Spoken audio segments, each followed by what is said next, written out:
Sebelum ceritanya dimulai, silahkan tulis di kolom komentar dari daerah mana saja teman-teman yang menonton cerita ini.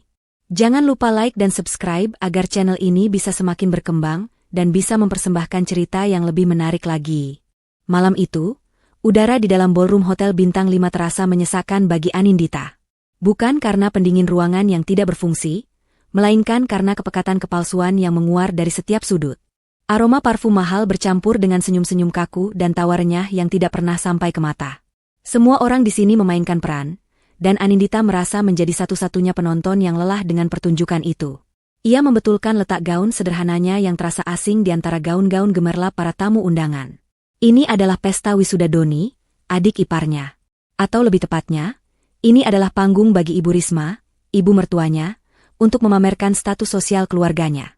Bima, suaminya, berdiri tak jauh darinya, sedang asyik berbincang dengan teman-temannya, sesekali tertawa keras untuk hal yang Anindita yakin tidak selucu itu. Bima terlihat begitu nyaman di lingkungan ini, seperti ikan yang berenang di lautan kemewahan. Dulu, Anindita mengira kenyamanan itulah yang ia cari, seorang pria yang bisa membaur dan percaya diri. Sekarang, ia sadar, Bima bukan percaya diri, melainkan terbiasa. Terbiasa dilayani, terbiasa dipuja, terbiasa semua keinginannya terpenuhi tanpa pernah bertanya dari mana semua itu berasal. Anindita meraih segelas air putih dari nampan yang dibawa seorang pelayan. Ia menghindari sampanye dan minuman berwarna lainnya. Pikirannya harus tetap jernih malam ini. Firasatnya tidak enak sejak seminggu yang lalu, ketika Ibu Risma mulai sering membicarakan tentang hadiah wisuda yang pantas untuk Doni. Kata pantas dalam kamus ibu mertuanya memiliki arti yang sangat spesifik, mahal, mencolok, dan bisa membuat semua teman arisannya iri. Anindita menghela napas pelan. Selama 5 tahun pernikahannya dengan Bima, ia telah belajar untuk menulikan telinga dan menebalkan kulit. Ia mengelola keuangan keluarga, sebuah tugas yang dilimpahkan kepadanya, karena Bima sama sekali tidak tertarik pada angka, kecuali angka di label harga. Bima dan keluarganya hanya tahu uang selalu ada. Mereka tidak pernah bertanya bagaimana Anindita menginvestasikan dana peninggalan orang tuanya dengan sangat hati-hati, bagaimana ia memutar modal hingga bisnis keluarga yang hampir mati suri bisa kembali berjalan dan menghasilkan keuntungan besar.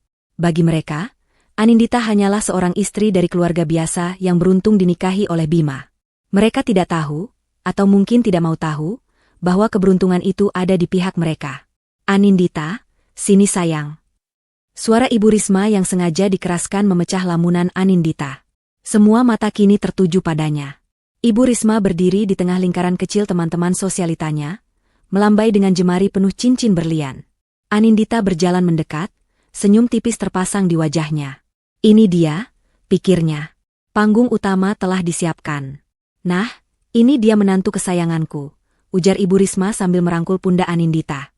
Rangkulan itu terasa dingin dan posesif.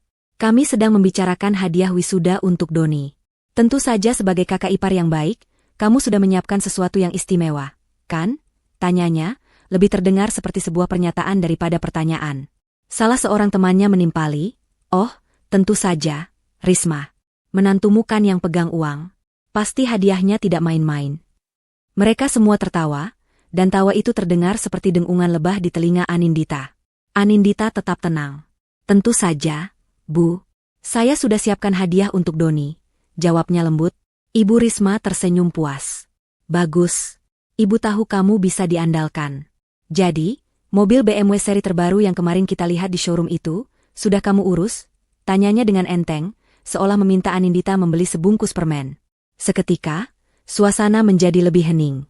Semua orang ingin mendengar jawabannya. Bima yang menyadari perhatian terpusat pada mereka, berjalan mendekat dan berdiri di samping ibunya, seolah membentuk satu front. Ia menatap Anindita dengan pandangan penuh harap, seakan berkata, jangan membuatku malu. Anindita menarik napas dalam-dalam. Inilah saatnya. Saat di mana ia harus memilih antara kedamaian palsu atau harga dirinya yang tersisa. Maaf, Bu, jawab Anindita dengan suara yang jelas dan mantap, saya tidak akan membelikan mobil itu untuk Doni. Senyum di wajah Ibu Risma membeku, lalu perlahan menghilang, digantikan oleh ekspresi tidak percaya. Teman-temannya saling berpandangan. Apa maksudmu? Tidak akan? Desis Ibu Risma, suaranya turun 1 oktav. Uangnya tidak cukup? Bukankah kamu bilang bisnis sedang untung besar? Anindita menggeleng pelan. Uangnya ada, Bu. Tapi menurut saya, memberikan hadiah semahal itu untuk seorang lulusan baru adalah hal yang tidak mendidik. Itu akan membuatnya manja dan tidak menghargai nilai kerja keras. Saya sudah menyiapkan modal usaha jika Doni ingin memulai bisnis, atau sebuah mobil sedan sederhana untuk transportasinya mencari kerja. Itu lebih bermanfaat. Penjelasan logis Anindita sama sekali tidak diterima. Bagi Ibu Risma, ini bukan tentang mendidik anak. Ini tentang gengsi. Penolakan Anindita adalah sebuah penghinaan publik. Wajahnya memerah karena amarah. Tidak mendidik katamu?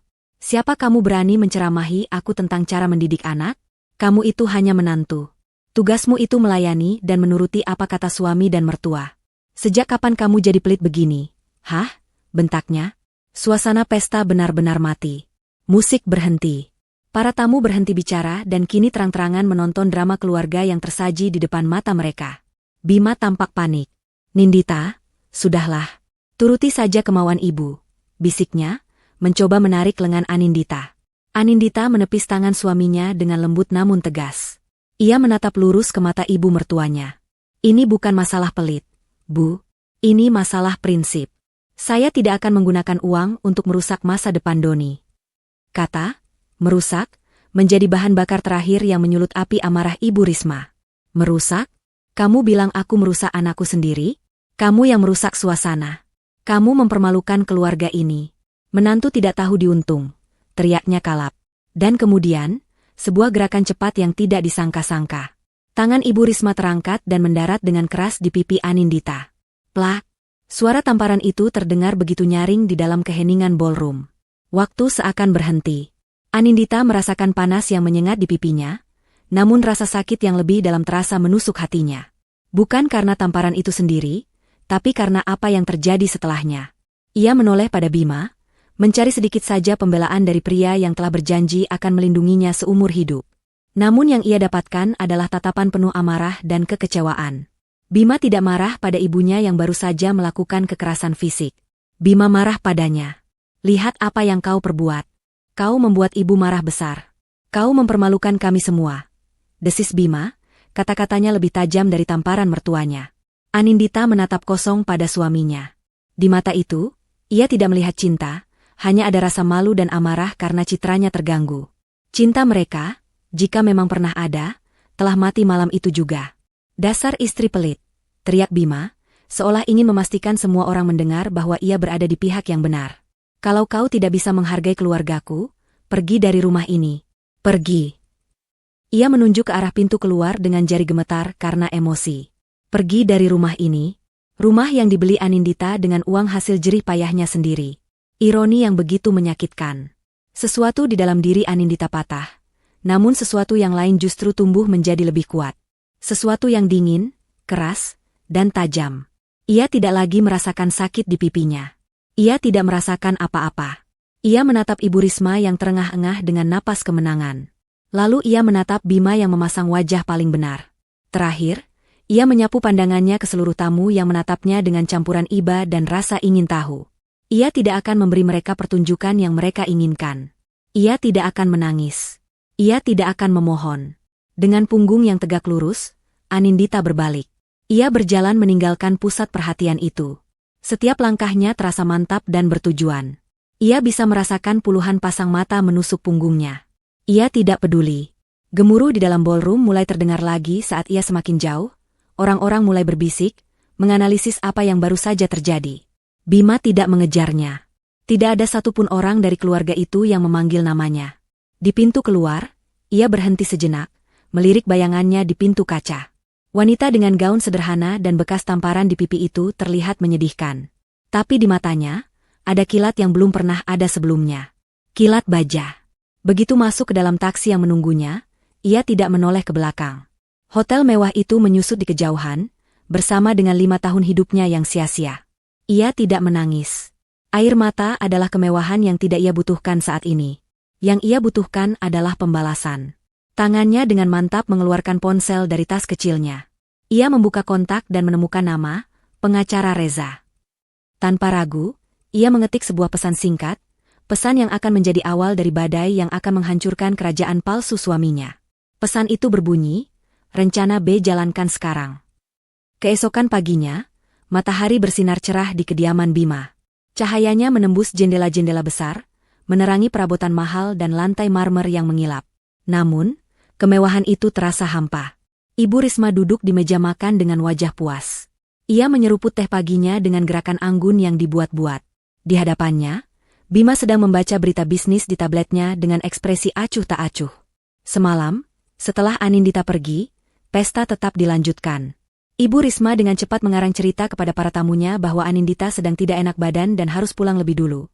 Sebuah kebohongan transparan yang diterima semua orang dengan anggukan sopan. Bagi mereka, drama sudah selesai dan pertunjukan harus terus berjalan. Ibu yakin dia akan kembali hari ini, kata Ibu Risma, memecah keheningan. Wanita sepertinya tidak punya pilihan lain. Dia akan datang sambil menangis, memohon ampunan kita. Dan saat itu terjadi, kita harus memberinya pelajaran agar dia tahu posisinya. Bima mengangguk tanpa mengalihkan pandangan dari tabletnya. Tentu, Bu, Anindita harus belajar bahwa melawan keluarga kita ada konsekuensinya. Biarkan saja dia merenungi kesalahannya di rumah orang tuanya yang sempit itu. Paling lama 3 hari, dia pasti tidak akan tahan. Mereka berdua tersenyum, merasa telah memenangkan sebuah pertempuran penting. Mereka begitu terbiasa dengan Anindita yang selalu mengalah, yang selalu menempatkan keharmonisan keluarga di atas segalanya, sehingga mereka tidak bisa membayangkan skenario lain. Mereka sama sekali tidak sadar bahwa fondasi istana megah tempat mereka bernaung sudah retak dan siap runtuh kapan saja. Doni, sang wisudawan, turun dari kamarnya dengan wajah ceria. Jadi, kapan mobil baruku datang? Kak, tanyanya tanpa basa-basi. Bima tertawa. Sabar. Kakak iparmu sedang merajuk. Begitu dia kembali, mobil itu pasti sudah ada di garasi. Keluarga itu sarapan dengan tenang, diselimuti oleh arogansi dan kebodohan mereka sendiri, tidak menyadari bahwa di belahan kota lain, dunia mereka sedang dibongkar sepotong demi sepotong. Jauh dari sana, di sebuah gedung perkantoran supermodern dengan pemandangan cakrawala Jakarta, Anindita duduk di ruangannya sendiri. Ruangan itu adalah cerminan dirinya yang sebenarnya. Minimalis, efisien, canggih, dan berkuasa. Tidak ada foto keluarga, tidak ada pernak-pernik tak berguna. Hanya ada meja kayu solid, sebuah laptop bertenaga tinggi, dan beberapa layar monitor yang menampilkan grafik saham dan data finansial yang bergerak cepat. Ia mengenakan blazer berwarna biru tua yang tajam, rambutnya diikat rapi, dan wajahnya yang semalam memerah karena tamparan kini terlihat tenang dan fokus. Di layar besar di hadapannya, tampak wajah pengacara Reza melalui panggilan video. Selamat pagi, Bu Anindita. Saya sudah menerima instruksi Anda semalam. Semua sudah saya siapkan, kata Reza dengan nada profesional. Bagus. Lakukan sekarang, Reza. Bekukan semuanya. Rekening bersama, kartu kredit tambahan, semua lini kredit yang jaminannya adalah aset pribadi saya. Putus akses mereka sepenuhnya, perintah Anindita. Suaranya dingin dan tanpa emosi. Siap, Bu. Proses pembekuan sedang berjalan. Perintah akan efektif dalam 5 menit ke depan. Selanjutnya, surat gugatan cerai dan pemberitahuan pengosongan aset akan saya kirimkan sore ini. Anindita mengangguk. Terima kasih, Reza. Pastikan semuanya berjalan sesuai prosedur. Panggilan video berakhir. Anindita bersandar di kursinya, menatap gedung-gedung pencakar langit di luar jendela. Tidak ada rasa ragu, tidak ada penyesalan. Hanya ada kelegaan. Topeng yang ia kenakan selama 5 tahun akhirnya terlepas. Domino pertama jatuh di sebuah butik mewah di pusat perbelanjaan paling elit. Ibu Risma, sebagai bagian dari terapi pasca drama semalam, memutuskan untuk menghadiahi dirinya sendiri. Ia memilih sebuah tas tangan dari koleksi terbaru dan beberapa gaun sutra. Dengan gaya angkuh, ia berjalan ke kasir, menyerahkan kartu kredit platinumnya yang ia banggakan sebagai kartu dengan limit tak terbatas. Tolong dibungkus yang rapi, ya, katanya. Kasir muda itu tersenyum dan menggesek kartu.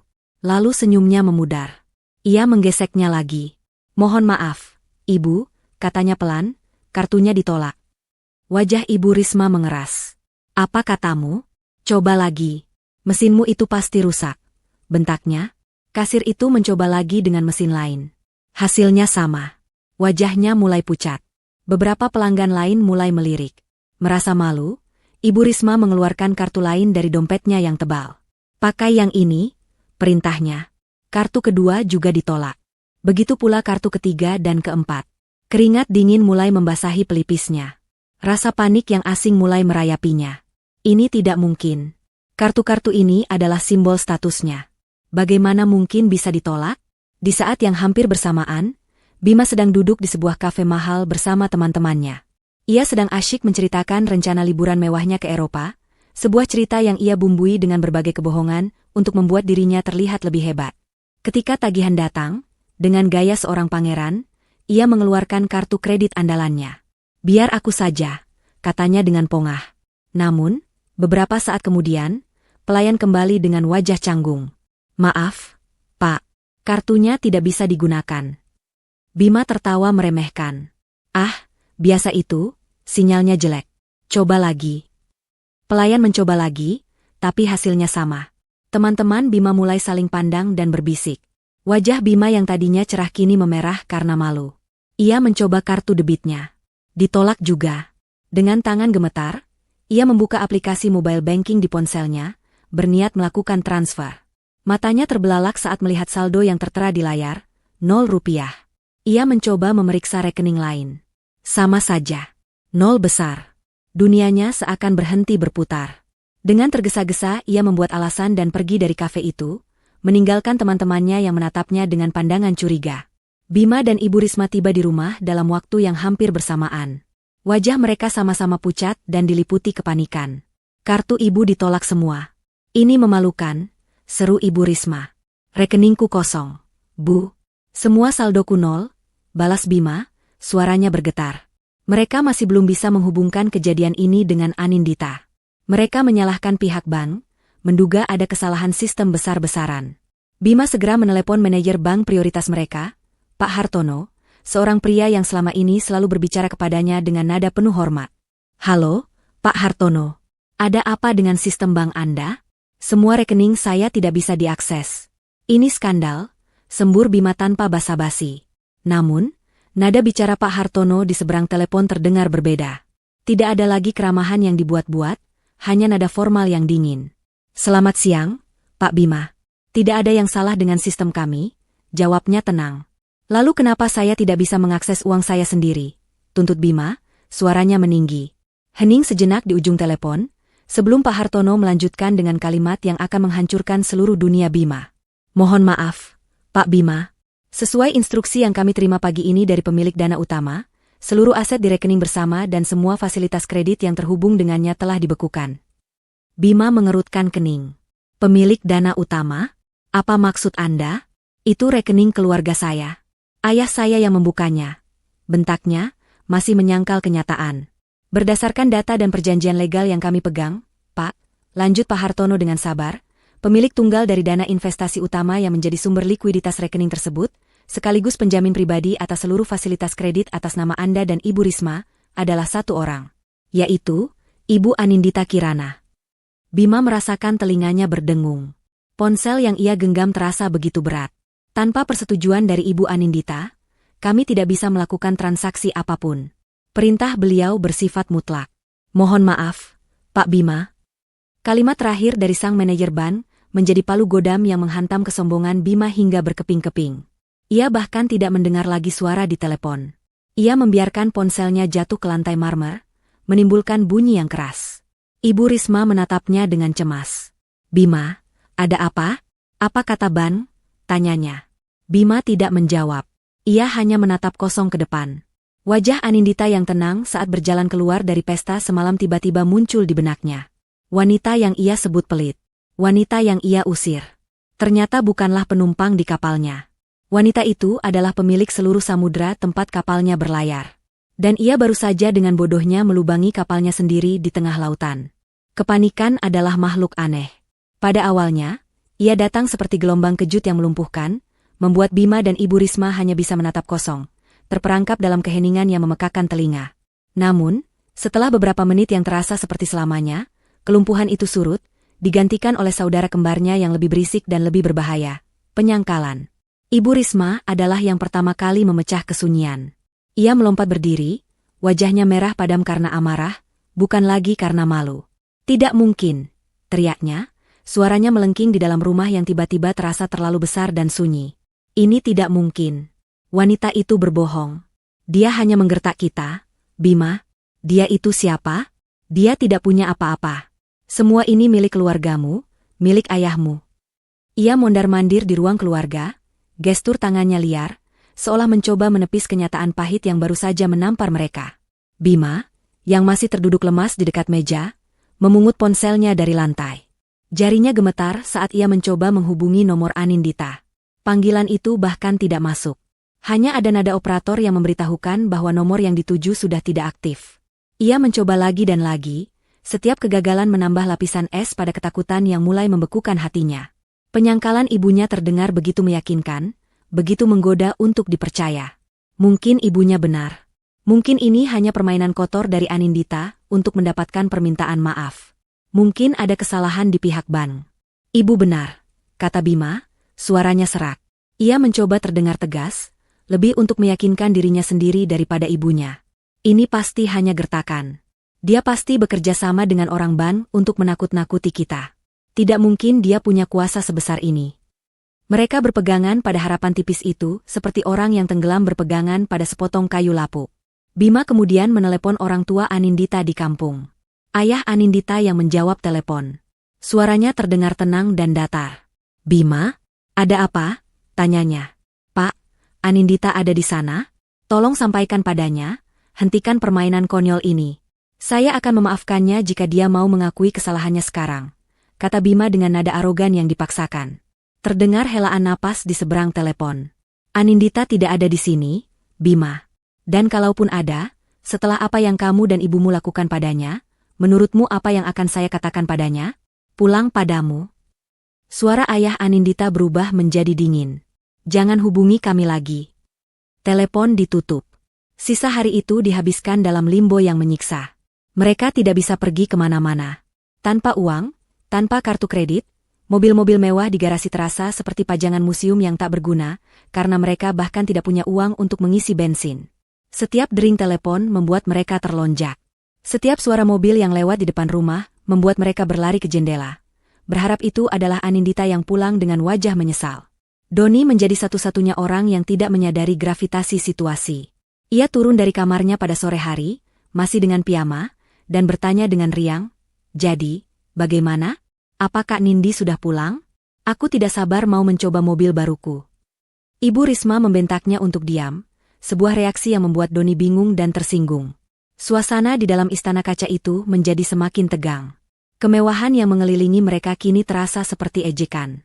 Lukisan-lukisan mahal di dinding seolah menatap mereka dengan pandangan menghina. Jam besar di sudut ruangan terus berdetak. Setiap detiknya membawa mereka lebih dekat pada malam yang mereka takuti. Saat senja mulai turun, mengubah langit menjadi semburat oranye dan ungu, bel pintu berbunyi. Suaranya menggema di seluruh rumah, terdengar seperti lonceng pengadilan. Bima dan Ibu Risma saling berpandangan.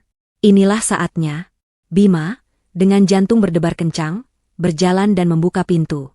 Ia sudah menyiapkan serangkaian kalimat penuh amarah dan pengampunan. Namun, di depan pintu bukan Anindita yang berdiri. Hanya ada seorang kurir berseragam dengan wajah datar, menyodorkan sebuah map coklat tebal yang tersegel rapi. "Paket untuk Bapak Bima," katanya. Bima menandatangani bukti terima dengan tangan yang sedikit gemetar, lalu menutup pintu. Ia membalik map itu. Di sudut kiri atas, tercetak logo sebuah firma hukum, Rezal Partners Law Firm. Perutnya terasa melilit. Ini bukan pertanda baik. Ia membawa map itu ke ruang keluarga tempat ibunya menunggu dengan cemas. Ia merobek segelnya dengan kasar. Di dalamnya, ada beberapa bundel dokumen yang dijepit rapi. Bundel pertama yang ia tarik keluar memiliki judul yang membuat darahnya berdesir, "Gugatan Cerai." Ia membaca cepat isinya. Anindita Kirana menuntut cerai dari Bima Atyaksa dengan alasan perbedaan yang tidak dapat didamaikan serta tekanan mental dan perlakuan tidak hormat dari pihak suami dan keluarganya. Ibu Risma merebut kertas itu dari tangan Bima. Matanya menyapu cepat halaman pertama. Bukannya takut, ia justru mendengus marah. Bagus. Anak tidak tahu diri ini akhirnya menunjukkan sifat aslinya. Ceraikan saja dia. Kita lihat dia bisa makan apa tanpa nama keluarga kita. Perempuan sombong. Amuknya. Keyakinan butanya bahwa Anindita tidak memiliki apa-apa membuatnya salah menafsirkan surat cerai itu sebagai ancaman kosong. Namun, ketenangan mereka yang semu itu hancur berkeping-keping saat Bima membuka bundel dokumen kedua. Judulnya bahkan lebih mengerikan dari yang pertama, Pemberitahuan Hukum dan Perintah Pengosongan Aset. Di dalamnya terdapat daftar aset yang panjang, mulai dari portofolio saham, reksadana, hingga properti. Dan di samping setiap aset, tertulis nama pemilik tunggal, Anindita Kirana. Di halaman terakhir, ada sebuah paragraf yang dicetak tebal, memerintahkan Bima Atiaksa dan keluarganya untuk mengosongkan properti-properti yang tercantum dalam daftar dalam waktu 7 kali 24 jam. Mata Bima menyapu daftar alamat properti itu. Ada alamat villa di Puncak. Ada alamat apartemen di pusat bisnis Sudirman. Dan kemudian, matanya terpaku pada alamat pertama di daftar itu. Alamat rumah yang sedang ia pijak saat ini. Bima tertawa. Bukan tawa geli, melainkan tawa histeris orang yang berada di ambang kewarasan. Gila. Ini sudah gila. Dia pikir dia siapa bisa mengusir kita dari rumah kita sendiri? Rumah ini atas nama ayah, teriaknya. Didorong oleh sisa-sisa penyangkalannya yang terakhir, Bima berlari ke ruang kerja ayahnya, sebuah ruangan yang sudah jarang dimasuki sejak ayahnya pensiun. Ia membongkar laci-laci meja, mencari kotak tempat ayahnya menyimpan semua dokumen penting. Ia menemukannya di laci paling bawah, sebuah kotak besi berat yang terkunci. Ia ingat di mana kuncinya disimpan. Dengan tangan gemetar, ia membuka kotak itu. Di dalamnya, tersimpan rapi berbagai akta dan sertifikat. Ia menemukan yang ia cari, sertifikat hak milik untuk tanah dan bangunan rumah itu. Ia menariknya keluar. Sampulnya yang berwarna hijau terasa dingin di tangannya. Dengan napas tertahan, ia membukanya. Ia membaca detail properti, nomor sertifikat, dan akhirnya, matanya sampai pada kolom, nama pemegang hak. Jantungnya seolah berhenti berdetak. Bukan nama ayahnya yang tertera di sana. Bukan pula namanya. Di sana, tertulis dengan tinta hitam resmi dari Badan Pertanahan Nasional, sebuah nama yang menghantuinya seharian ini, Anindita Kirana. Seluruh kekuatan di tubuh Bima seakan tersedot habis. Sertifikat itu jatuh dari genggamannya dan melayang ke lantai. Ia meraih dokumen lain. Sertifikat villa.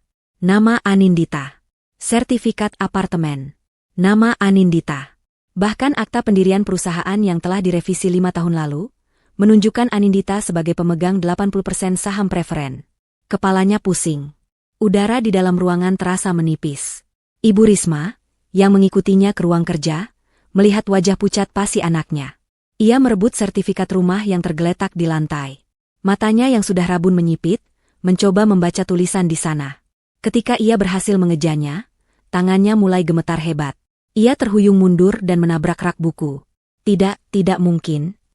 Bisiknya. Semua kepongahan, semua amarah, semua harga diri yang ia banggakan, lurus ketika. Mereka bukanlah raja dan ratu di istana ini. Mereka hanyalah kutu yang hidup menumpang di tubuh seekor singa betina yang selama ini mereka anggap sebagai seekor domba. Dan kini, singa itu telah terbangun. Mereka telah diusir. Mereka tidak punya uang.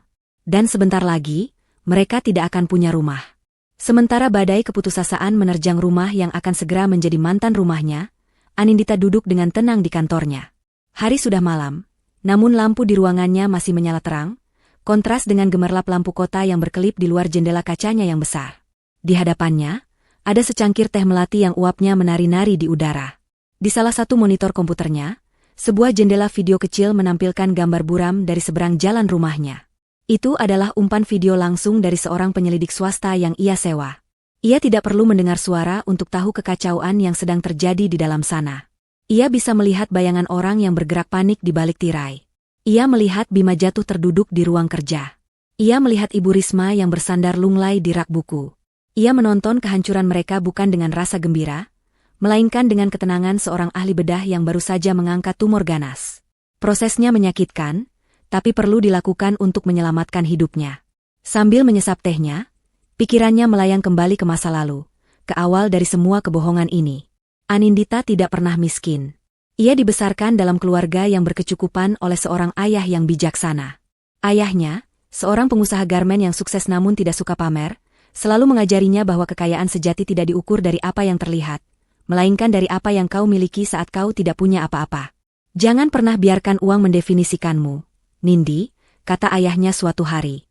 Jadilah wanita yang cerdas, agar uang yang bekerja untukmu, bukan sebaliknya. Ayahnya mengajarinya cara membaca pasar saham saat teman-temannya masih sibuk dengan majalah remaja. Ia mengajarinya tentang properti, tentang investasi jangka panjang. Ketika ayahnya meninggal dunia karena serangan jantung mendadak saat Anindita baru lulus kuliah, dunia Anindita runtuh. Namun, ayahnya tidak meninggalkannya dengan tangan hampa. Ia mewariskan sebuah portofolio investasi yang solid dan sejumlah modal yang lebih dari cukup. Warisan terbesar ayahnya bukanlah uang itu, melainkan ilmu untuk melipat gandakannya. Ia bertemu Bima di sebuah acara reuni universitas. Bima adalah seniornya, pria yang selalu menjadi pusat perhatian. Ia tampan, pandai bicara, dan berasal dari keluarga adiaksa yang konon merupakan keluarga terpandang dengan kekayaan turun-temurun. Anindita, dengan penampilannya yang selalu sederhana, kaos biasa, jeans, dan tanpa riasan mencolok, seharusnya tidak masuk dalam radar pria seperti Bima. Namun, Bima mendekatinya. Ia bilang ia lelah dengan wanita-wanita yang hanya melihat statusnya. "Aku suka kamu karena kamu apa adanya, Nindi," katanya malam itu. "Kamu tulus dan sederhana." Kata-kata itu adalah musik di telinga Anindita yang sedang berduka dan kesepian. Ia jatuh cinta pada citra Bima yang ia ciptakan di kepalanya. Seorang pangeran yang mencari cinta sejati, bukan harta. Mereka menikah setahun kemudian dalam sebuah pesta yang sederhana, atas permintaan Anindita. Bulan madu mereka bahkan belum berakhir ketika bom itu meledak. Suatu malam, Bima dan kedua orang tuanya duduk di hadapan Anindita dengan wajah muram. Dengan terbata-bata, mereka mengakui segalanya. Kekayaan keluarga adiaksa hanyalah mitos.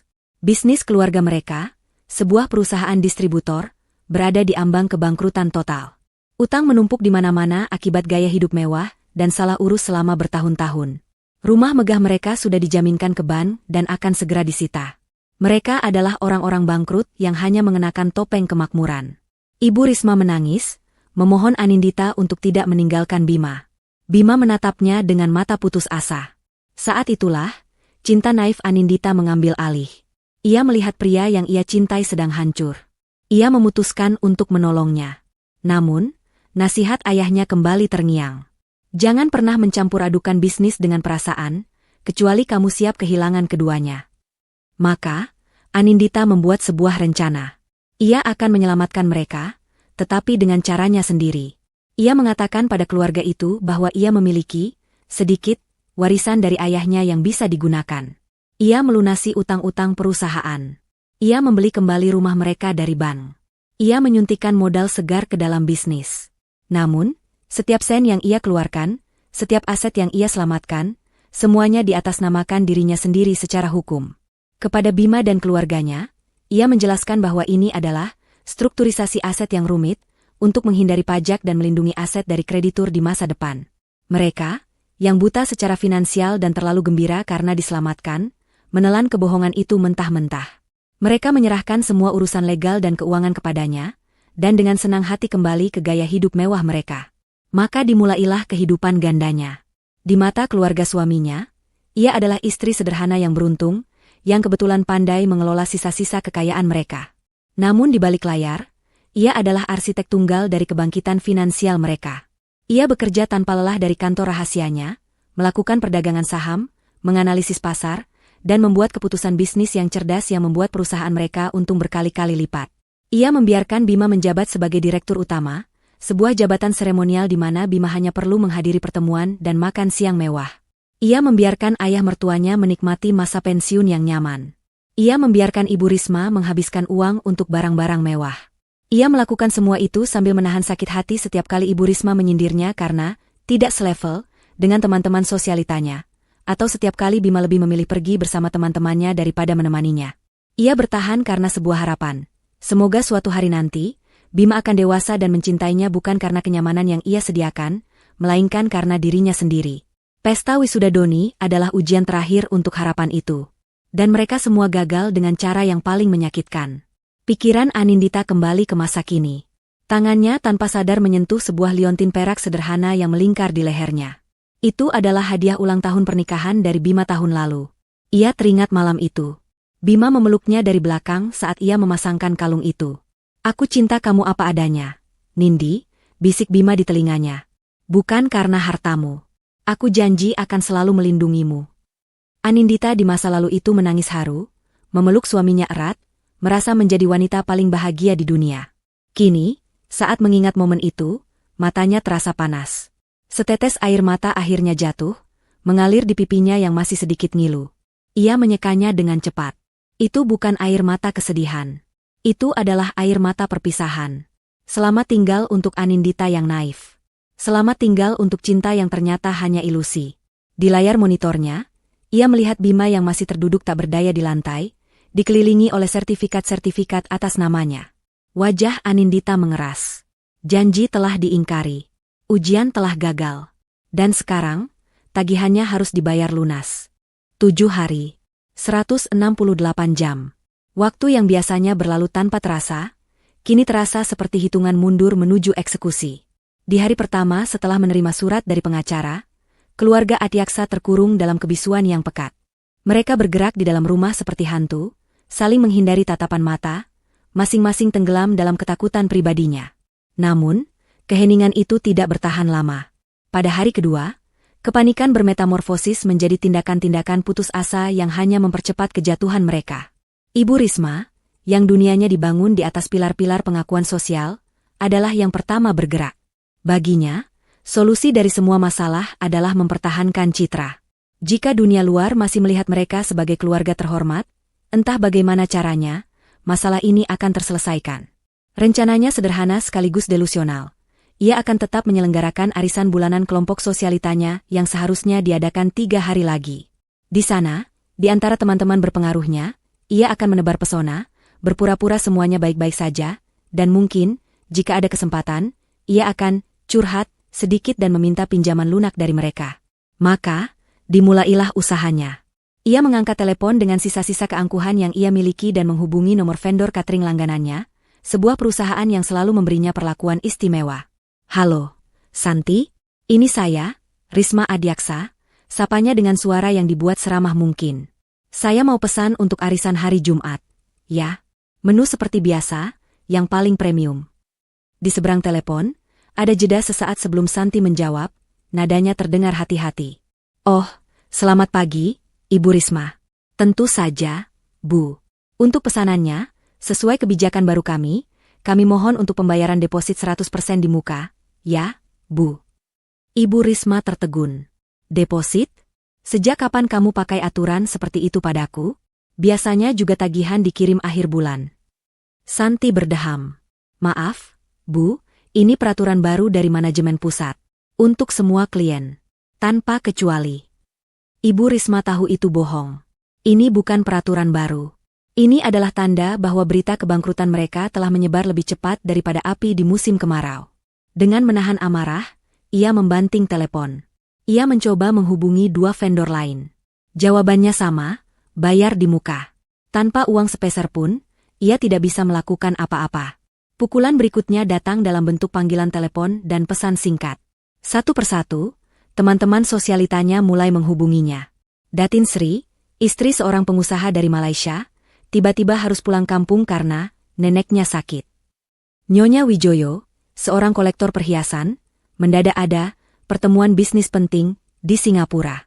Alasan-alasan klise dan transparan terus berdatangan. Mereka semua membatalkan kehadiran di arisannya. Ibu Risma menatap daftar tamu di tangannya. Dari 25 nama, 20 diantaranya sudah mencoret diri mereka sendiri. Arisan, yang merupakan panggung utamanya, mahkotanya, kini telah runtuh menjadi debu. Untuk pertama kalinya, ia merasakan sengatan isolasi. Ia bukan lagi pusat dari galaksi sosialnya. Ia telah menjadi lubang hitam yang dihindari semua orang. Sementara itu, Bima dan ayahnya, Pak Adyaksa, mencoba jalur yang lebih profesional. Mereka berdandan rapi dengan setelan jas mahal terakhir mereka yang belum terjual, mencoba memancarkan aura kepercayaan diri yang sama sekali tidak mereka rasakan. Tujuan mereka adalah kantor lama mereka. Mereka yakin, sebagai pendiri dan direktur, mereka masih punya kuasa. Keyakinan itu hancur saat mereka tiba di lobi. Pintu kaca yang biasanya terbuka untuk mereka kini tertutup rapat. Seorang kepala keamanan baru yang tidak mereka kenal, bertubuh tegap dan berwajah keras, menghalangi jalan mereka. Maaf, bapak-bapak mau kemana? Tanyanya dengan nada datar. Kami mau masuk ke kantor kami, Hardik Bima.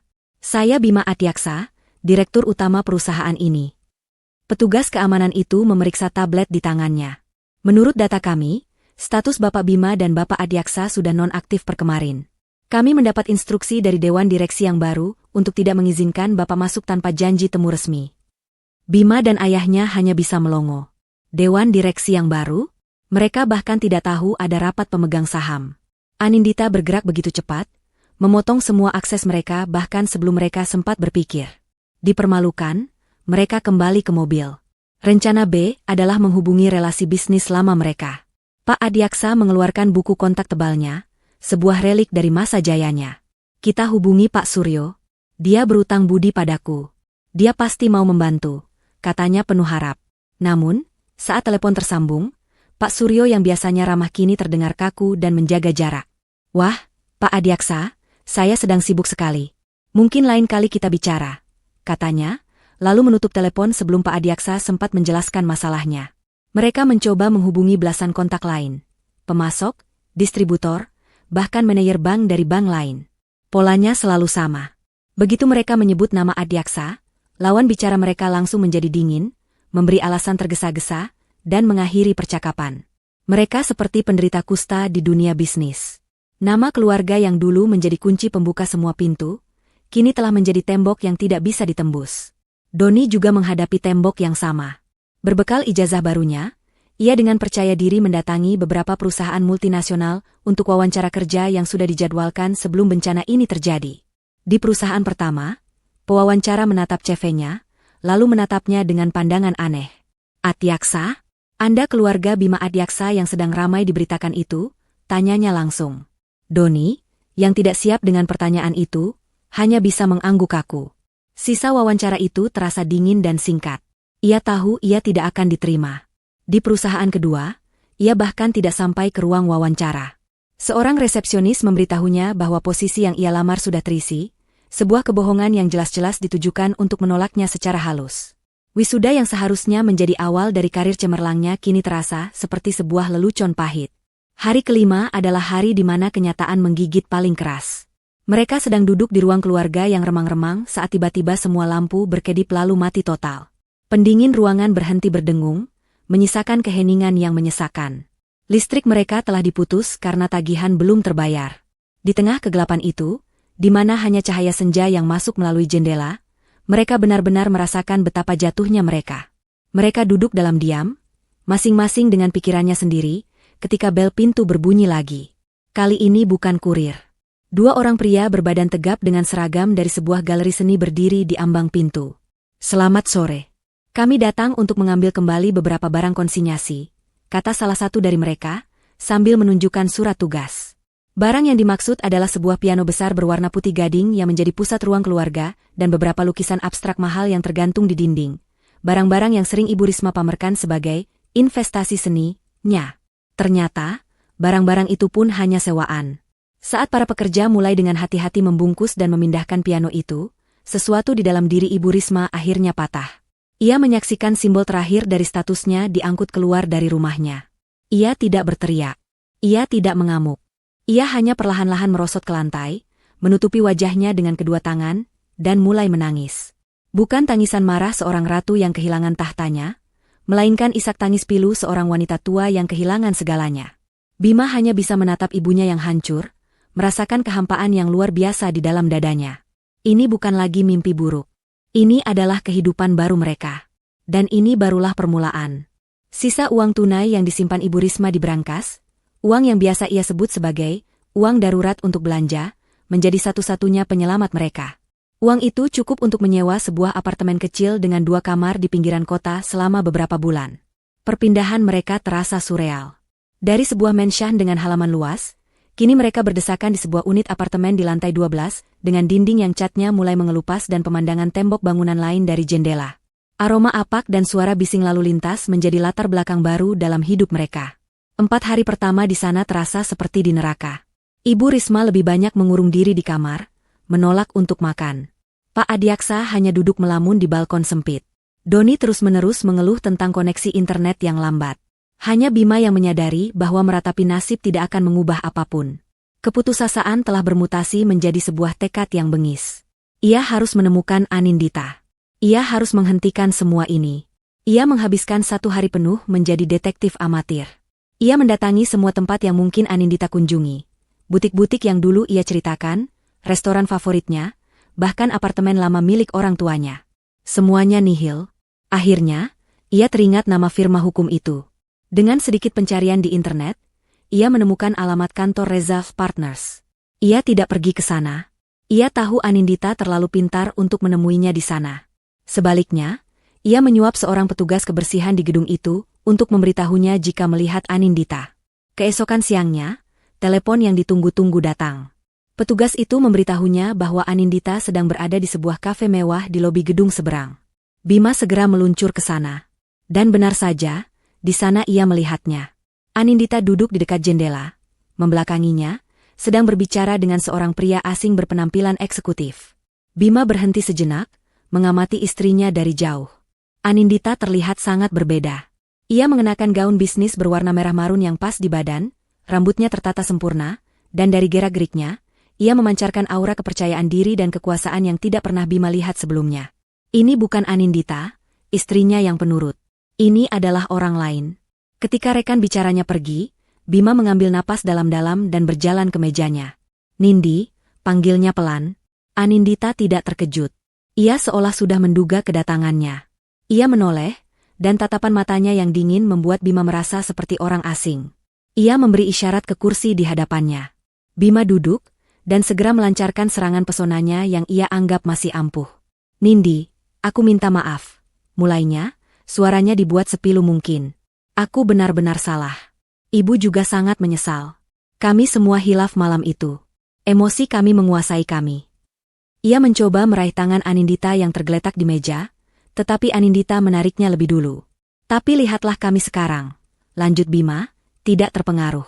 Kami sudah cukup menderita. Kami sudah menerima hukuman kami.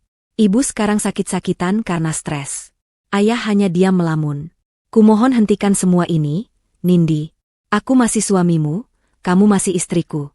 Kita bisa memperbaiki ini. Kembalilah ke rumah, dan kita lupakan semua yang sudah terjadi. Anggap saja ini pelajaran untuk kita semua. Anindita mendengarkan seluruh rentetan kalimatnya tanpa menyela, ekspresinya tetap datar. Ketika Bima selesai, ia menyesap kopinya dengan gerakan yang lambat dan elegan. Keheningan yang ia ciptakan terasa lebih menekan daripada teriakan manapun. Sudah selesai bicaranya? Tanya Anindita akhirnya. Suaranya tenang, tetapi ada nada tajam di baliknya. Bima, aku sudah mendengar permintaan maaf seperti ini seumur hidupku. Permintaan maaf yang baru keluar saat kamu sudah terpojok. Kamu tahu apa masalahnya dengan permintaan maafmu itu? Semuanya kosong. Ia mencondongkan tubuhnya sedikit. Kamu tidak menyesal telah membiarkan ibumu menamparku di depan umum. Kamu tidak menyesal telah mengusirku. Kamu menyesal karena kamu tidak bisa lagi menggunakan kartuku untuk mentraktir teman-temanmu. Kamu menyesal karena sekarang harus tinggal di apartemen sempit. Kamu menyesal karena keran uangnya berhenti mengalir. Itu bukan penyesalan, Bima. Itu ketidaknyamanan. Kata-kata Anindita menusuk tepat di jantung kebohongan Bima. Ia merasa telanjang di hadapan tatapan mata istrinya yang kini bisa melihat menembus semua kepura-puraannya. Melihat taktik mengiba gagal total, Bima kehilangan kesabarannya. Wajah memelasnya berubah menjadi gusar. Oke. Jadi ini tentang uang, kan? Selalu tentang uang. Katakan saja apa maumu. Kamu mau berapa? Setengah dari aset? Sepertiga? Sebut saja angkanya. Tapi hentikan sandiwara konyol ini. Kamu sudah menang. Puas? Bentaknya, suaranya yang meninggi membuat beberapa pengunjung kafe menoleh. Anindita tersenyum. Untuk pertama kalinya sejak pertemuan itu, ia tersenyum. Namun, itu adalah senyum paling dingin yang pernah Bima lihat. Senyum kemenangan yang tajam dan tanpa kehangatan. Tawaranmu sudah kedaluarsa, Bima. Sama seperti pernikahan kita, katanya pelan namun jelas. Ia berdiri dari kursinya. Dan untuk apa aku meminta setengah dari sesuatu yang 100% adalah milikku? Pada saat yang bersamaan, seolah diatur oleh sutradara tak terlihat, sebuah sedan BMW seri 7 hitam mengilap, model terbaru yang jauh lebih mewah dari yang diminta Doni, berhenti dengan anggun di depan pintu masuk kafe. Seorang sopir berseragam putih turun dan dengan sigap membuka pintu belakang, berdiri tegak penuh hormat. Pemandangan itu menyedot perhatian seluruh isi kafe. Anindita merapikan gaunnya, lalu menatap Bima untuk terakhir kalinya. Di matanya tidak ada lagi cinta, tidak ada kemarahan, hanya ketidakpedulian yang mutlak. Perasaan yang jauh lebih menyakitkan daripada kebencian. Nikmati hidup barumu, bisiknya. Kemudian, ia berbalik dan berjalan dengan langkah mantap keluar dari kafe. Ia masuk ke dalam mobil mewah itu, Pintu ditutup tanpa suara, dan mobil itu meluncur pergi dengan mulus, menghilang di tengah padatnya lalu lintas. Bima hanya bisa duduk membeku di kursinya, menjadi tontonan para pengunjung, dikelilingi oleh aroma kopi mahal yang kini terasa seperti racun di tenggorokannya. Ia telah kalah telak. Keheningan setelah konfrontasi di kafe adalah jenis keheningan yang paling menakutkan. Tidak ada lagi telepon, tidak ada surat, tidak ada peringatan. Selama seminggu penuh, Bima dan keluarganya hidup dalam ketidakpastian yang mencekik di dalam apartemen sempit mereka. Setiap hari terasa lebih lama dari hari sebelumnya, dipenuhi dengan spekulasi-spekulasi liar dan harapan-harapan kosong bahwa Anindita mungkin sudah puas dengan penderitaan mereka dan akan berhenti. Harapan itu sirna pada suatu pagi yang mendung, ketika sebuah email resmi masuk ke kotak masuk Bima dan ayahnya secara bersamaan. Subjeknya singkat dan dingin, panggilan rapat umum pemegang saham luar biasa, RUPSLB, PT Adiaksa Jaya Group. Jantung Bima serasa diremas. Panggilan itu dilakukan atas permintaan pemegang saham mayoritas, untuk membahas agenda evaluasi kinerja Dewan Direksi. Bima menatap ayahnya, dan di mata pria tua itu, ia melihat ketakutan yang sama. Ini adalah langkah Anindita selanjutnya. Pukulan terakhir yang akan merenggut satu-satunya hal yang masih tersisa dari mereka, nama dan warisan keluarga. Sebagai pemegang saham minoritas, dengan total kepemilikan 20% saham yang nilainya kini hampir nol, kehadiran mereka bersifat wajib. Mereka tidak punya pilihan selain berjalan masuk ke dalam sarang singa. Pada hari yang ditentukan, Bima dan Pak Adiaksa mengenakan setelan jas terbaik mereka. Namun, setelan yang dulu membuat mereka tampak berkuasa, kini terlihat longgar di tubuh mereka yang sedikit menyusut karena stres. Jas itu seolah menjadi kostum dari peran yang tidak lagi mereka mainkan. Saat mereka tiba di gedung kantor Adiaksa Group, mereka disambut dengan pemandangan yang aneh. Tidak ada yang menghalangi mereka, tetapi tidak ada juga yang menyapa mereka dengan hangat seperti dulu. Para karyawan yang berpapasan dengan mereka hanya memberi anggukan singkat yang canggung, tatapan mereka cepat-cepat beralih ke lantai atau ke layar ponsel. Aura dingin dan formalitas yang kaku ini terasa jauh lebih menghina daripada penolakan terang-terangan. Seorang staf junior yang tidak mereka kenal mengantar mereka ke ruang rapat utama di lantai teratas. Ruangan itu terasa dingin dan asing. Beberapa manajer kunci yang loyal pada Anindita sudah duduk di sana, bersama dengan tim kuasa hukum perusahaan. Wajah mereka semua tampak tegang, seolah sedang menunggu dimulainya sebuah pemakaman. Tepat pukul 10 pagi, pintu mahoni besar di ujung ruangan terbuka. Semua orang spontan berdiri. Anindita masuk. Namun, ia tidak sendiri. Di sisi kanannya berjalan pengacara Reza, membawa tas kerja tebal. Di sisi kirinya, ada dua pria parubaya berwajah serius yang Bima kenali sebagai auditor keuangan dari firma terkemuka. Di belakang mereka, mengikuti tim kecil yang terdiri dari para profesional muda yang membawa laptop dan tumpukan dokumen. Itu bukan lagi sekadar pintu masuk.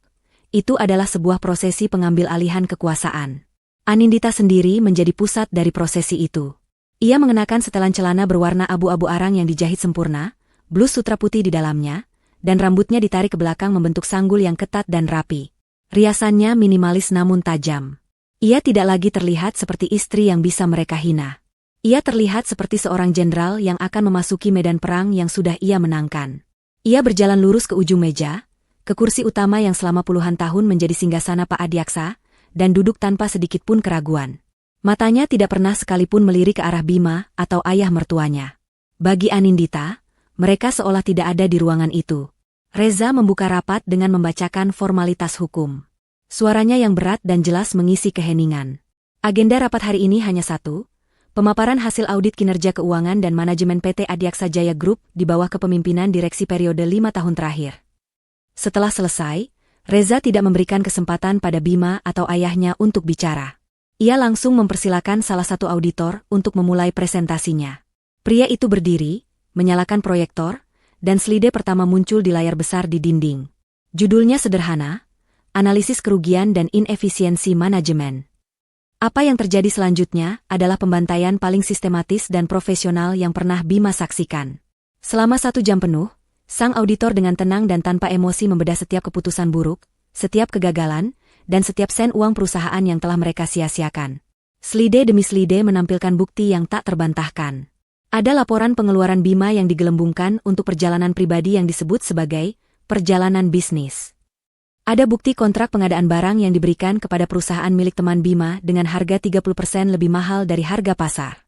Ada data tentang kampanye pemasaran gagal senilai miliaran rupiah untuk sebuah produk yang riset pasarnya bahkan tidak pernah dilakukan. Auditor itu menunjukkan grafik yang curam.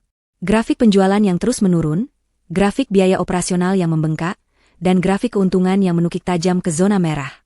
Satu-satunya alasan perusahaan ini masih bisa bertahan, kata auditor itu dengan nada datar, adalah karena adanya suntikan dana segar secara berkala dari pemegang saham mayoritas. Ia menampilkan data aliran dana. Terlihat jelas, setiap kali perusahaan diambang kolaps karena keputusan bodoh Bima, ada dana masuk dalam jumlah besar dari sebuah perusahaan induk bernama Kirana Investama. Perusahaan yang tidak pernah mereka dengar sebelumnya. Perusahaan yang ternyata adalah milik Anindita. Seluruh manajer di ruangan itu menunduk, tidak berani menatap Bima atau ayahnya. Mereka tahu. Selama ini mereka semua tahu betapa tidak kompetennya kepemimpinan Bima, tetapi tidak ada yang berani bersuara. Presentasi itu tidak hanya menelanjangi Bima dan ayahnya, tetapi juga seluruh budaya kerja busuk yang telah mereka ciptakan. Ketika presentasi berakhir, keheningan di dalam ruangan terasa membebani. Bima merasa seluruh darah di tubuhnya telah terkuras habis. Ia ingin berteriak, ingin membantah, tetapi lidahnya keluh. Setiap angka dan fakta yang ditampilkan adalah kebenaran yang tidak bisa disangkal. Akhirnya, setelah membiarkan kehinaan itu meresap, Anindita angkat bicara. Ini adalah pertama kalinya ia bersuara sejak rapat dimulai. Suaranya tenang, setiap kata diucapkan dengan artikulasi yang sempurna, dan kekuatannya menggema di seluruh penjuru ruangan. Terima kasih atas pemaparannya yang sangat jelas, katanya kepada tim auditor. Ia kemudian menyapukan pandangannya ke seluruh isi ruangan, dan untuk pertama kalinya, ia menatap langsung ke arah Bima dan Pak Adyaksa. Tatapan matanya begitu dingin, tanpa emosi, seolah ia sedang melihat dua spesimen di bawah mikroskop. Berdasarkan bukti-bukti yang tak terbantahkan ini, lanjutnya, Dewan Direksi yang lama secara resmi telah saya nyatakan gagal total dalam menjalankan amanah dan telah secara aktif menyebabkan kerugian masif bagi perusahaan. Ia berhenti sejenak, membiarkan setiap kata menancap dalam. Sebagai pemegang saham dengan kepemilikan suara lebih dari 80%, saya menggunakan hak penuh saya untuk melakukan perombakan total manajemen, demi menyelamatkan perusahaan ini dari kehancuran lebih lanjut. Efektif detik ini juga, saya, Anindita Kirana, mengambil alih jabatan sebagai Chief Executive Officer. Hening. Paku terakhir telah ditancapkan. Dan agenda pertama saya sebagai CEO, Anindita melanjutkan, suaranya menjadi lebih tajam, adalah membersihkan perusahaan ini dari semua parasit yang menggerogotinya. Bima Adyaksa, Tuan Adyaksa, ia menatap kedua pria itu tanpa berkedip. Kalian dipecat. Dua kata itu, kalian dipecat, diucapkan dengan ketenangan yang mengerikan. Itu bukan ledakan amarah. Itu adalah sebuah eksekusi. Bima membuka mulutnya, tetapi tidak ada suara yang keluar. Wajahnya pucat pasi. Di sampingnya, ayahnya merosot di kursinya, bahunya terkulai, seluruh sisa semangat hidupnya seakan telah dihisap keluar dari tubuhnya. Pintu di belakang mereka terbuka. Dua orang petugas keamanan berbadan tegap masuk dan berdiri di samping mereka. Tanpa sepatah kata pun, Bima dan ayahnya berdiri dan berjalan keluar dari ruangan, diantar seperti dua orang pesakitan. Saat melewati meja resepsionis di lobi, mereka melihat wajah-wajah mantan karyawan mereka yang menatap dengan campuran rasa kasihan, ingin tahu, dan sedikit kelegaan. Imperium keluarga Adyaksa yang rapuh itu, pada hari itu, resmi berakhir. Jika rapat di perusahaan adalah eksekusi, maka hari-hari setelahnya adalah proses pembusukan yang lambat dan menyakitkan. Tidak ada lagi harapan.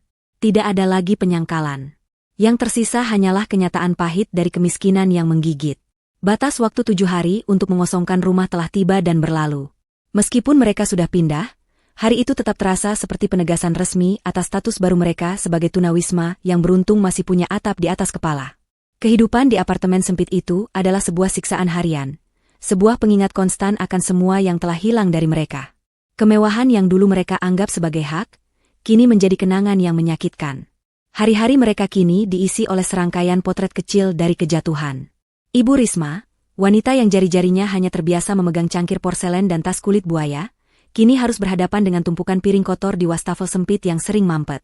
Suatu hari, didorong oleh keputusasaan, ia mengumpulkan sisa-sisa perhiasan dan tas bermereknya yang berhasil ia bawa. Ia pergi ke sebuah toko barang mewah bekas di kawasan elit, tempat yang dulu sering ia kunjungi sebagai pembeli. Kini ia datang sebagai penjual. Pemilik toko, seorang wanita yang mengenali Ibu Risma, menatap barang-barangnya dengan tatapan kasihan. Barang-barang ini, saya hanya bisa ambil dengan harga 30% dari harga beli, Bu Risma. Pasar sedang lesu, katanya dengan nada yang dibuat simpatik. Harga diri Ibu Risma terasa diinjak-injak. Ia terpaksa menerima tawaran rendah itu, menelan ludah saat melihat uang beberapa juta rupiah diserahkan kepadanya. Uang yang dulu tak akan cukup bahkan untuk membeli sepasang sepatu. Bima dan ayahnya menghadapi dunia yang berbeda, tetapi sama kejamnya. Mereka adalah dua pria parubaya tanpa keahlian praktis. Gelar, direktur, yang tercetak di kartu nama lama mereka kini menjadi bahan tertawaan. Mereka mencoba melamar pekerjaan. Pak Atyaksa, dengan pengalamannya puluhan tahun, mencoba melamar posisi konsultan di beberapa perusahaan. Ia tidak pernah mendapat panggilan kembali. Usianya terlalu tua dan reputasinya sudah hancur. Bima, yang lebih muda, mencoba melamar posisi manajer. Di sebuah wawancara, seorang manajer HRD muda menatap CV-nya lalu bertanya, "Rekam jejak Anda di Atyaksa Group tidak begitu mengesankan, Pak. Bisa jelaskan kenapa perusahaan merugi selama 5 tahun berturut-turut di bawah kepemimpinan Anda?" Bima tidak bisa menjawab. Ia keluar dari ruangan itu dengan wajah merah karena malu. Suatu sore, karena tidak punya uang untuk taksi, ia terpaksa naik bus kota untuk pulang. Berdesakan di antara penumpang yang berkeringat, memegang tiang penyangga dengan canggung, jasnya yang mulai kusam terasa ganjil. Ia melihat keluar jendela dan melihat mobil BMW seri 7 yang identik dengan mobil Anindita melintas dengan mulus, kaca jendelanya yang gelap seolah mengejeknya. Doni, mungkin, adalah yang paling cepat beradaptasi karena ia yang paling putus asa. Setelah puluhan lamaran kerjanya ditolak, ia menelan semua gengsinya dan mendaftar menjadi pengemudi ojek online dan kurir paket. Ijazah sarjananya tersimpan di dasar lemari, menjadi pengingat pahit dari masa depan yang telah dicuri darinya. Suatu malam, hujan turun dengan deras. Doni sedang mengantarkan pesanan makanan ke sebuah kompleks apartemen mewah. Saat menyerahkan pesanan itu kepada seorang wanita muda di lobi, ia sempat melirik ke dalam unit apartemennya yang berpintu terbuka. Ia melihat sebuah keluarga, ayah, ibu, dan anak laki-laki, sedang tertawa bersama di meja makan yang penuh dengan hidangan lezat. Sebuah pemandangan yang persis seperti keluarganya dulu. Perasaan iri dan sesal yang tajam menusuk dadanya. Ia kembali ke motornya, basah kuyup dan kedinginan, merasa lebih sendirian dari sebelumnya. Penderitaan tidak membuat mereka bersatu. Sebaliknya, kesulitan finansial mengikis habis sisa-sisa kepedulian di antara mereka dan mengekspos semua keretakan dalam fondasi keluarga mereka. Pertengkaran menjadi menu sehari-hari. Mereka bertengkar karena hal-hal sepele. Siapa yang menghabiskan mie instan terakhir? Kenapa tagihan air bulan ini membengkak? Siapa yang tidak cukup berusaha mencari uang? Ruang sempit apartemen itu menjadi sebuah kuali bertekanan tinggi yang memasak semua kebencian dan kekecewaan mereka. Puncaknya terjadi pada suatu malam yang gerah. Makan malam mereka hari itu adalah sebungkus nasi goreng seharga Rp15.000 yang mereka bagi berempat. Mereka makan dalam diam, suara sendok yang beradu dengan piring menjadi satu-satunya bunyi di ruangan itu. Tiba-tiba, Ibu Risma meletakkan sendoknya dan tertawa. Tawa yang terdengar serak dan penuh kepahitan. "Lucu sekali," katanya, matanya berkaca-kaca. "Dulu, kita bisa menghabiskan uang sebanyak ini hanya untuk membeli sebotol air mineral di restoran." Pernyataan itu, sebuah pengingat akan jurang yang memisahkan masa lalu dan masa kini, menjadi percikan api yang menyulut ledakan. "Cukup, Bu," bentak Bima, membanting sendoknya ke piring. Piring itu retak. "Berhenti mengungkit-ungkit masa lalu. Tidak ada gunanya. Inilah hidup kita sekarang." "Hidup kita yang seperti ini karena siapa?" balas Ibu Risma, suaranya naik. "Ini semua salahmu. Kamu suami yang lemah. Tidak bisa mengendalikan seorang istri." "Salahku?" teriak Bima, kini ia berdiri. "Mungkin kalau ibu tidak menamparnya dan mengusirnya, kita tidak akan seperti ini." "Oh, jadi sekarang kamu menyalahkanku?" pekik Ibu Risma. "Kalau saja kamu bukan anak manja yang hanya bisa menghabiskan uang, istrimu pasti akan lebih menghormatimu."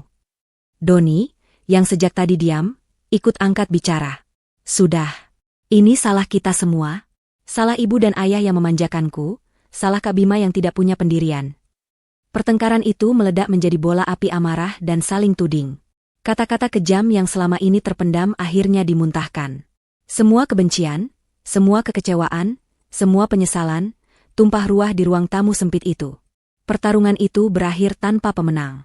Mereka semua akhirnya diam karena kehabisan tenaga dan kata-kata, mundur ke sudut masing-masing seperti petinju yang babak belur. Dalam keheningan yang berat setelah badai itu, sebuah kesadaran yang mengerikan merayapi mereka semua. Mereka tidak hanya kehilangan harta, rumah, dan status. Di tengah kemiskinan ini, mereka juga telah kehilangan satu sama lain.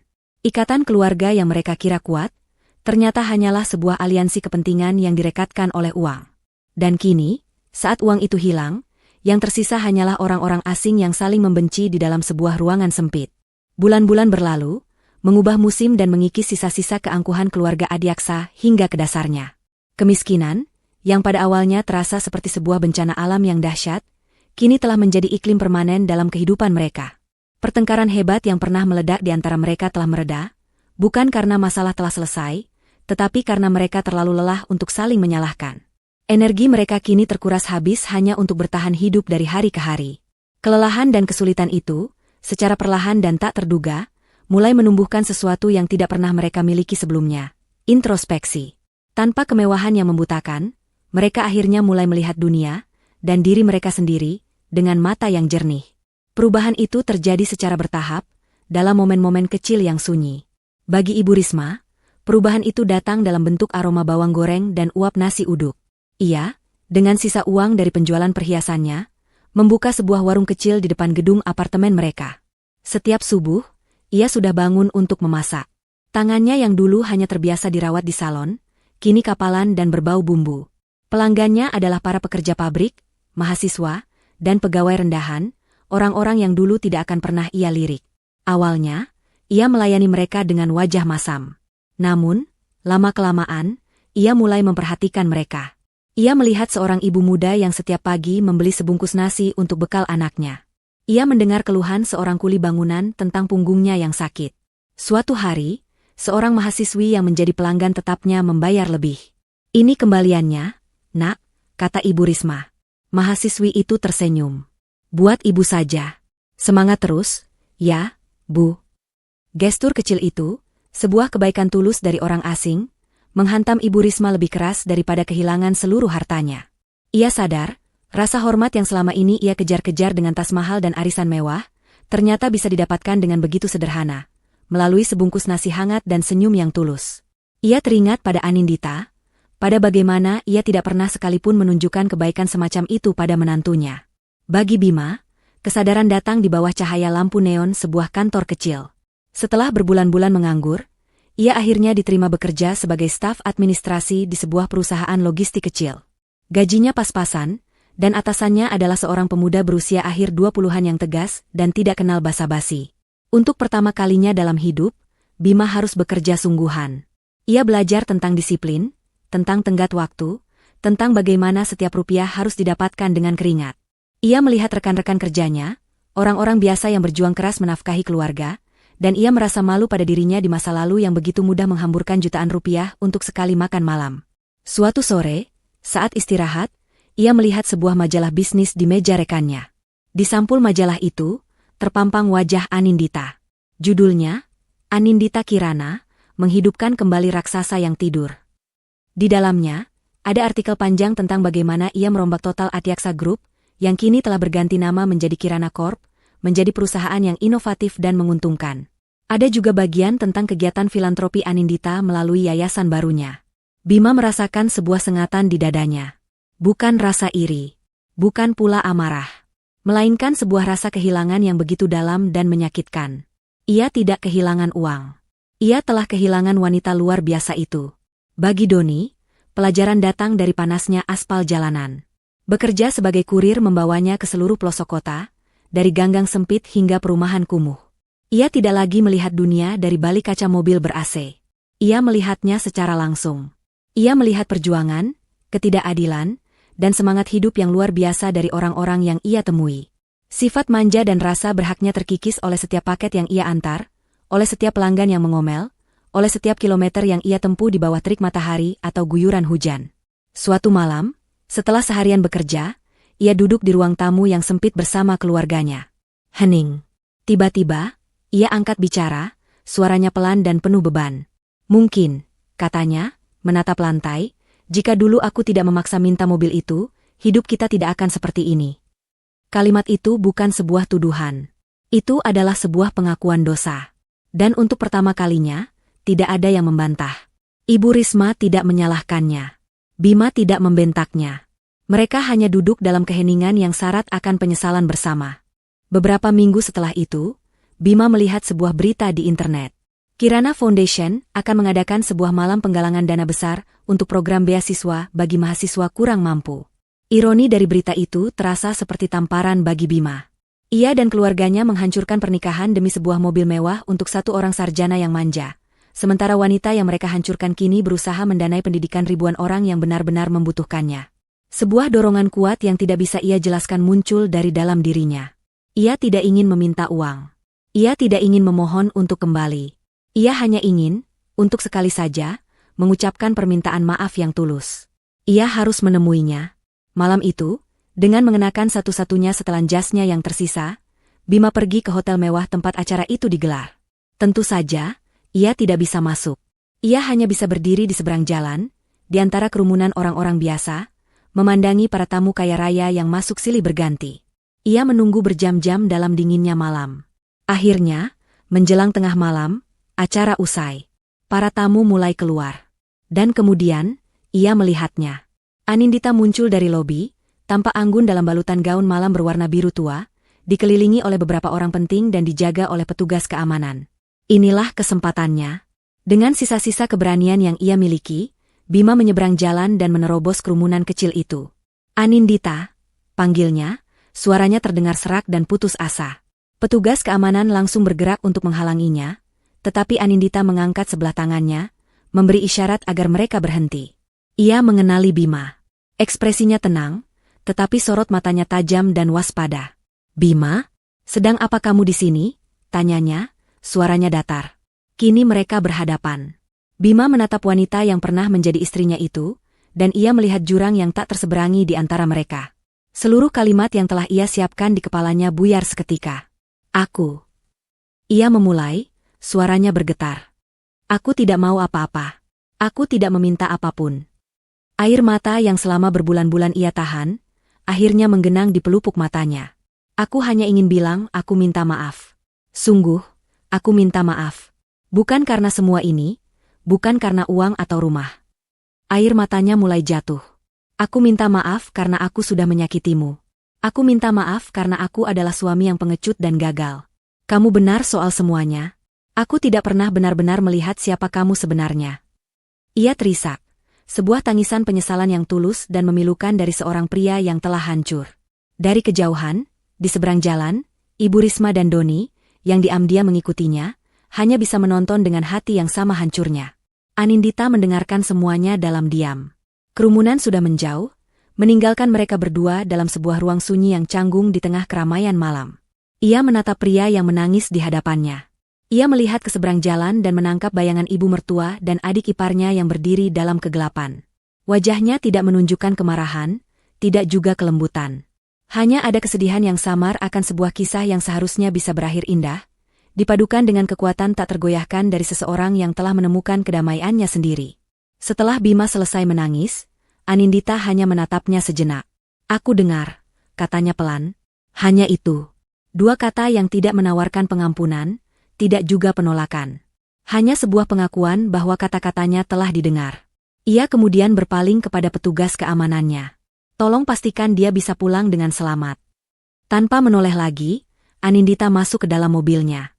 Mobil itu meluncur pergi, meninggalkan Bima yang berdiri sendirian di trotoar, dengan gema permintaan maafnya yang menggantung tak terjawab di udara malam yang dingin. Pertemuan di luar hotel malam itu adalah sebuah penutup. Bagi Anindita, itu adalah konfirmasi terakhir bahwa hantu dari masa lalunya tidak lagi memiliki kekuatan untuk menyakitinya. Ia melihat tangisan Bima bukan sebagai kemenangan, melainkan sebagai sebuah tragedi kecil dari seorang pria yang terlambat menyadari nilai dari apa yang telah ia buang. Beberapa hari kemudian, di kantornya yang menghadap pemandangan kota, ia mendiskusikan hal itu dengan Reza, yang kini bukan hanya pengacaranya tetapi juga sahabat kepercayaannya. "Dia menangis," kata Anindita sambil menatap keluar jendela. "Dia bilang dia benar-benar menyesal, bukan karena uangnya." Reza, yang sedang meninjau beberapa dokumen, mengangkat kepalanya. "Orang menangis ketika mereka kehilangan sesuatu, Bu Anindita," jawabnya bijak. "Pertanyaannya adalah, apakah dia menangisi dirimu, atau dia menangisi kehidupan indah yang hilang darinya karena kesalahan yang ia perbuat padamu?" Pertanyaan Reza menegaskan apa yang sudah Anindita rasakan. Ini bukan tentang rekonsiliasi. Ini tentang keadilan. Dan keadilan menuntut sebuah garis akhir yang tegas. Anindita membuat keputusan finalnya. Melalui Reza, ia mengirimkan satu paket terakhir untuk keluarga Adyaksa. Isinya bukan uang tunai. Bukan pula tawaran pekerjaan. Di dalamnya ada sebuah akta kepemilikan atas unit apartemen kecil yang sedang mereka sewa. Ternyata, selama ini Anindita telah membeli unit tersebut secara diam-diam. Terselip bersama akta itu, secari kertas dengan tulisan tangan Anindita yang rapi. Pesannya singkat, setiap orang berhak memiliki atap di atas kepala. Anggap ini uang pesangon. Setelah ini, jangan pernah mencoba menghubungiku lagi untuk alasan apapun. Hiduplah dengan baik. Ketika paket itu tiba, Bima dan keluarganya membukanya dengan perasaan bingung. Mereka membaca akta itu, lalu membaca pesannya. Tidak ada sorak kegirangan. Tidak ada rasa syukur yang meluap-luap. Yang ada hanyalah keheningan yang berat dan pemahaman yang dalam. Ini bukanlah hadiah. Ini adalah pemecatan terakhir. Ini adalah cara Anindita untuk mengatakan, kalian sudah tidak lagi berarti dalam hidupku, bahkan tidak cukup berarti untuk membuatku membenci kalian. Ambillah remah-remah ini dari mejaku, dan enyahlah dari pikiranku selamanya. Pemberian itu, alih-alih memberi harapan, justru membunuh sisa harapan terakhir mereka untuk kembali ke masa lalu. Mereka kini adalah pemilik sah dari sangkar kecil mereka. Mereka harus memulai dari sana, dari nol. 1 tahun kemudian, waktu telah berjalan, memantapkan takdir baru bagi mereka semua. Anindita berdiri di podium sebuah universitas ternama. Ia tampak bersinar dalam balutan busana kerja yang elegan. Hari itu, ia secara resmi meluncurkan beasiswa Kirana. Dalam pidatonya, ia berbicara tentang kekuatan resiliensi. Kegagalan terbesar dalam hidup kita, katanya kepada ratusan mahasiswa, seringkali bukanlah sebuah akhir, melainkan sebuah titik awal yang menyakitkan menuju versi terbaik dari diri kita. Kekayaan sejati tidak diukur dari saldo rekening, melainkan dari nilai yang kita berikan kepada orang lain. Ia berbicara dengan penuh semangat, seorang wanita yang telah mengubah lukanya menjadi kekuatan. Ia dihormati, dikagumi, dan yang terpenting, ia telah menemukan kebahagiaannya sendiri. Di belahan kota yang lain, kehidupan keluarga Adyaksa berjalan dalam ritme yang baru dan monoton. Sebuah montase dari kehidupan mereka yang sekarang akan terlihat seperti ini. Ibu Risma, dengan wajah yang tidak lagi masam, dengan cekatan melayani pelanggan di warungnya yang kini sedikit lebih ramai. Pak Adyaksa, yang kini lebih banyak diam, membantunya membungkus nasi. Doni, pada malam hari, terlihat tekun mengikuti kursus montir di sebuah balai latihan kerja, mencoba mempelajari sebuah keahlian nyata dengan tangannya sendiri, membiayai kursusnya dari hasil kerjanya sebagai kurir. Dan Bima, ia masih bekerja di perusahaan logistik yang sama. Ia baru saja mendapat promosi kecil menjadi supervisor, sebuah pencapaian yang ia terima dengan rasa syukur yang tenang, bukan dengan kebanggaan yang meledak-ledak seperti dulu. Adegan terakhir dari kisah mereka terjadi pada suatu senja. Bima sedang berjalan kaki pulang dari halte bus, sebuah rutinitas yang kini sudah ia hafal di luar kepala. Saat melintasi sebuah persimpangan besar, langkahnya terhenti. Di sebuah papan reklame digital raksasa yang menempel di gedung pencakar langit, terpampang wajah Anindita. Itu adalah iklan dari sebuah majalah internasional yang menobatkannya sebagai salah satu dari 10 wanita paling berpengaruh di dunia bisnis Asia. Dari layar raksasa itu, Anindita menatap ke depan dengan senyum yang tenang dan penuh kuasa. Bima berdiri di trotoar yang ramai, mendongak menatap gambar wanita yang pernah tidur di sampingnya, wanita yang pernah memasak untuknya, wanita yang cintanya pernah ia sia-siakan. Tidak ada lagi amarah di matanya. Tidak ada kebencian. Yang ada hanyalah lautan penyesalan yang dalam, sunyi, dan tak bertepi. Ia mengangguk pelan sekali, sebuah gestur pengakuan yang hanya ia dan langit senja yang tahu. Lalu, ia berbalik dan melanjutkan perjalanannya yang masih panjang menuju rumahnya yang sempit. Itulah karmanya. Bukan penderitaan abadi di neraka, melainkan sebuah kehidupan biasa yang selamanya akan dihantui oleh bayang-bayang agung dari takdir luar biasa yang telah ia lempar dengan tangannya sendiri. Jauh dari sana, Anindita terlihat mengemudikan sendiri mobil BMW-nya, menyusuri jalan tol yang lengang menuju matahari terbenam. Tidak ada lagi sopir. Hanya ada ia, jalanan di depan, dan senyum kebebasan sejati yang terukir di wajahnya.